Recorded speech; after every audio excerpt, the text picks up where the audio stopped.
Hello, Assalamualaikum everyone. This is me Aksa. Welcome back to my YouTube channel. Today we are making fudgy brownies. ये वही brownies हैं जिनका मैंने आपको बताया था कि मेरे हस्बैंड को बहुत ज़्यादा पसंद है. So let's just start making it.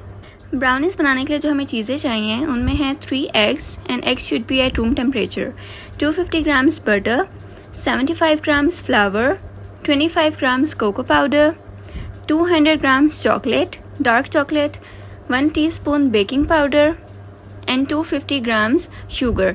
आप घर की शुगर लेकर उसको भी ग्राइंड करके रख सकते हैं और अगर चाहें तो बाहर से आइसिंग शुगर भी यूज़ कर सकते हैं लेकर.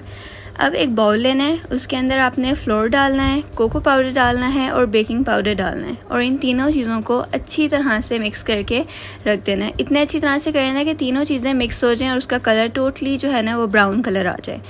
और चॉकलेट जो हम यूज़ करेंगे वो आप किसी भी कंपनी की चॉकलेट यूज़ करते हैं, बस डेयरी मिल्क ना यूज़ कीजिएगा. डार्क चॉकलेट कोई भी ले सकते हैं. अब एक और बॉल लेंगे, उसके अंदर हम चॉकलेट डालेंगे और बटर डालेंगे और इन दोनों चीज़ों को हम माइक्रोवेव करेंगे. 1 और 2 मिनट्स के लिए कर सकते हैं और अगर चाहें तो डबल बॉयलर भी यूज़ कर सकते हैं. डबल बॉयलर पे भी अच्छे से चॉकलेट मेल्ट हो जाएगी और चाहें तो माइक्रोवेव भी कर सकते हैं. और ये करके एक साइड पे रख दें.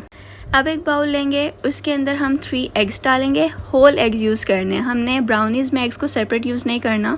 होल एग्स लेंगे, वो डालेंगे और एग्स को रूम टेम्परेचर पे होना बहुत ज़रूरी है. पहले से फ्रिज से निकाल के बाहर रख दीजिएगा, ठीक है.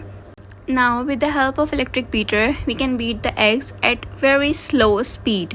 Okay, and if you don't have electric beater आपको hand whisk यूज़ करना पड़ेगा, but उसके लिए you need to do that extra workout. और अगर वो कर सकते हैं तो ज़रूर करें, उसमें थोड़ा सा टाइम टेकिंग होता है.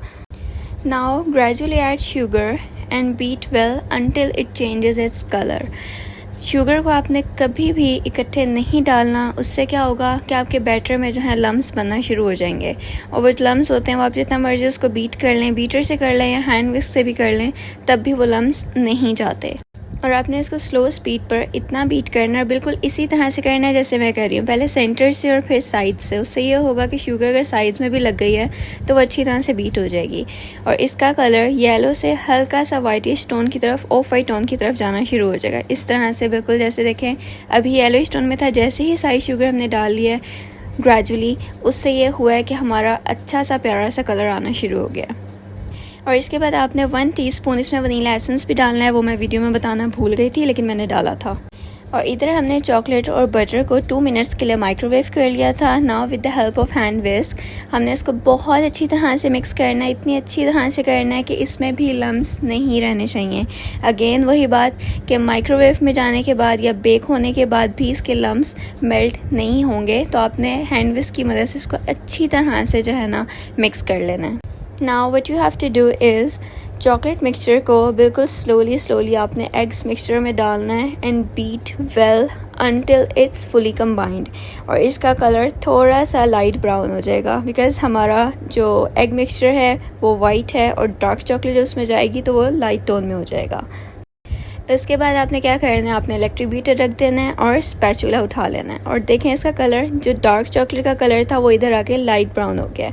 अब आपने एक स्टेनर लेना है. With the help of strainer आपने उसके अंदर जो है बिल्कुल स्लोली ग्रेजुअली ही आपने ड्राई इंग्रेडिएंट्स डालने हैं ताकि जितने भी लम्स हैं वो स्टेनर के अंदर रह जाएं और हमारे पास बिल्कुल स्मूथ सा मिक्सचर जो है वो इसमें आ जाएगा. अच्छा, एक और मज़े की बात, आज मैं वीडियो बिल्कुल अकेले बना रही थी तो मेरे लिए इतनी ज़्यादा मुश्किल हुई कि मैं 2-3 स्टेप्स जो हैं वो मिस कर गई. एक वनीला एसेंस डालने वाला और दूसरा चॉकलेट को मिक्स करते हुए दिखाने वाला. मुझे ऐसे लगा कि मैंने बटन प्रेस कर दिया और वो हुआ ये था कि पिक्चर बटन ऑन हो गया था और वहाँ से पिक्चर बन गई थी, वीडियो वाला ऑन नहीं हुआ तो वो वीडियो नहीं बन सकी थी. खैर, आपने इस तरह से ड्राई इंग्रेडिएंट्स डालने हैं और उनको बिल्कुल स्लो हैंड से इस तरह से मिक्स करना है. एंटी क्लॉकवाइज और क्लॉकवाइज जिस तरह से भी आपको सही लगता है आपने उस तरह से इसको मिक्स करना है. इतना ज़्यादा करना है कि इसमें लम्स नहीं रहने चाहिए. और कोको पाउडर भी आप किसी भी कंपनी का यूज़ कर सकते हैं. कुछ कोको पाउडर्स ऐसे होते हैं वो जो बहुत डार्क कलर के होते हैं, कुछ थोड़े लाइट कलर के होते हैं. जो डार्क कलर के होते हैं उससे ऐसे होता है कि आपकी जो ब्राउनीज बनती हैं ना वो बिल्कुल ब्लैक बन जाती हैं, तो वो फिर वो वाली लुक नहीं देती जो एक ब्राउनी की होती है. अच्छा, उससे क्या होता है, ऐसे लगता है जैसे ब्राउनीज ओवर बेक होने की वजह से जो हैं वो जल गई हैं. चलें, यहाँ पे मैंने जो है अपने सारे ड्राई इंग्रेडिएंट्स डाल दिए हैं और उनको बिल्कुल स्लो हैंड से जो है मैं मिक्स कर रही हूँ. और ड्राई इंग्रेडिएंट्स आपने हमेशा जो है स्पैचुला से मिक्स करने हैं, कभी भी इलेक्ट्रिक बीटर से नहीं करने। लोगों का ये कॉन्सेप्ट होता है इलेक्ट्रिक बीटर से करेंगे जल्दी हो जाएगा, बट उससे ये होता है आपका बैटर बैठ जाता है। अच्छा, ब्राउनीज़ का मटेरियल बनाने से पहले आपने पहले ही चूल्हे पर अपना पतीला रख देना है और इसके अंदर आप कोई भी स्टैंड रख सकते हैं। स्टैंड रख दें और उसको प्री हीट होने के लिए रख दें। जितनी देर में आपका बैटर रेडी होगा उतनी देर में आपका पतीला जो है प्री हीट हो जाएगा। यहाँ पर अब आपने लेना है 8x8 और 9x9 इंच का एक पैन, जो भी आपके पास अवेलेबल हो आप वो ले लें। उसको आपने ग्रीस करना है बिल्कुल हल्का सा ऑयल से, ज़्यादा नहीं करना है क्योंकि इसके अंदर हम बटर पेपर भी लगाएंगे।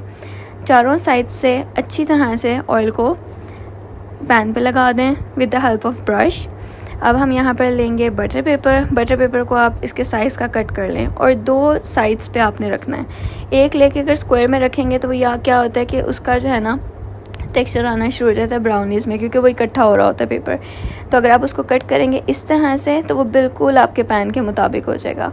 और जब आपने लास्ट लेयर इसकी लगानी है तो आपने उसके ऊपर हल्का सा ऑयल लगा देना। ये बिल्कुल हल्का हल्का ऑयल था, आप देख रहे हैं कि इस तरह से ये ऊपर आ गया है। ब्रश पे जो हल्का सा लगा हुआ था उसको भी मैंने अच्छी तरह से इसकी साइड्स पे लगा दिया, ताकि जब हम ब्राउनीज़ को निकालेंगे तो वो बिल्कुल स्मूथली जो है ना इसके ऊपर से उठ जाएंगी। अब ये जो आपका बैटर है आपने इसको बिल्कुल पूरा अच्छी तरह से मिक्स करके अपने मोल्ड में डाल देना है, पैन में डाल देना। कोई भी पैन यूज़ कर सकते हैं, घर के लिए बना रहे हैं तो कोई भी चलेगा। अगर आप बिज़नेस कर रहे हैं तो उसके लिए आपको चाहिए होगा अपना 8x8, 9x9, 12x12 इंचेस के पैन जो हैं ब्राउनीज़ के लिए बेस्ट होते हैं। जब आपने सारा बैटर अपना डाल देना है इसमें, तो आपने अच्छी तरह से इसको जो है 3 to 4 टाइम्स टैप करना है, ताकि इसमें जितने भी एयर बबल्स हैं वो अच्छी तरह से निकल जाएँ। जैसे आपको बचपन में टैप करके मार पड़ा करती थी ना, बिल्कुल उसी तरह से आपने इस ब्राउनीज़ को टैप करना है। इतना अच्छी तरह से करना है कि उसकी भी फूंक ना निकल जाए। यहाँ पर हमने पैन रख दिया था प्री हीट होने के लिए और अब इसके अंदर हम ब्राउनीज़ रखेंगे। देखिए मैंने इसके अंदर पहले से स्टैंड रखा हुआ था। ये स्टैंड आपको ईजीली कहीं से भी अवेलेबल हो जाएगा। तो ये स्टैंड लेकर आपने इसमें रखना और प्री हीट करना है तेज़ आंच पे। लेकिन जब आपने इसमें अपनी ब्राउनीज़ रख देनी है तो आपने इसका जो फ्लेम है ना वो बिल्कुल स्लो कर देना है, बिल्कुल स्लो। ब्राउनीज़ तकरीबन आपका 35 to 40 मिनट्स लेती हैं बेक होने के लिए, बिल्कुल स्लो आंच पे। ठीक है, अब आपने इसको लिड से कवर कर देना है और इसके ऊपर कोई आपको वज़न देने की ज़रूरत नहीं है, बिल्कुल स्लो आंच पे करना है। देखें, and here you go. Sorry I forgot to make the video of the brownies जब वो बेक हो गई थी। तो बस फिर क्योंकि मैंने आपको पहले भी बताया हुआ था कि मुझे फ़ोटोग्राफ़ी का वीडियोग्राफी का बहुत शौक़ था, तो आज ब्राउनीज़ के साथ वो मौका मुझे मिल गया फिर से इतने टाइम बाद। So look at the texture. ये इतनी मज़े की, इतनी गुई ब्राउनीज़ बनी थी ना कि मैं आपको बता नहीं सकती। खैर बता तो मैंने आपको सारी रेसिपी भी दी है, तो ये आप खुद देख सकते हैं कि बहुत प्यारा टेक्सचर आया था। आप लोग भी सेम इसी रेसिपी से ब्राउनीज़ बनाइएगा। I will mention the recipe in the description box and do let me know in the comments कि कैसी बनी थी। I hope you like the video. Thanks for watching. मिलते हैं अगली वीडियो में। टिल देन अल्लाह हाफिज़।